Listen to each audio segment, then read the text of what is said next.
నుంచి మీ ప్రభుత్వం ఉన్నది.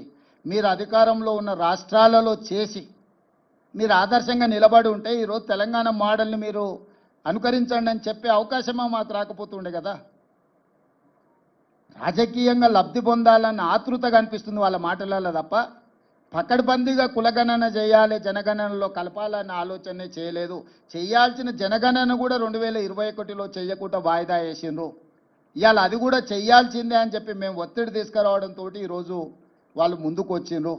ఏది ఏమైనా స్థానిక బీజేపీ నాయకులకు కొంత అసూయ, అసంతృప్తి, మోడీ గారు రేవంత్ రెడ్డి గారి విధానాలను అనుకరిస్తున్నాడు అని కక్కలేక మింగలేక దుఃఖంతో ఉన్నారు.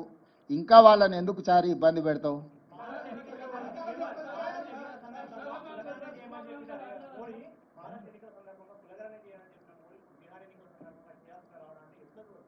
అంటే ఇవన్నీ రాజకీయాలకు ముడిపెట్టకండి. నేను ఒకటే చెప్తున్నా, ఇది ఈ దేశ ప్రజలకు మేలు జరుగుతుంది.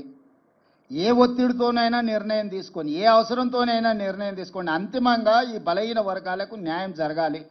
ఇప్పుడు రాజకీయపరమైన వివాదాలను ఆరోపణలు చేయడం మొదలు పెడితే ఆ వర్గాలకు నష్టం జరుగుద్ది. మేము ఆరోపణలు చేయదలుచుకోలే. నేను ఈ సందర్భంగా ఏ ఒత్తిడితోనైనా ఏ అవసరం కోసమైనా చేయడం ద్వారా నిజమైన లబ్ధి బలహీన వర్గాలకు చేరాలి. అదే మా లక్ష్యం, రాహుల్ గాంధీ గారి లక్ష్యం, మా లక్ష్యం, ఈ వేదిక మీద ఉన్న ప్రతి ఒక్కరి ఉద్దేశం.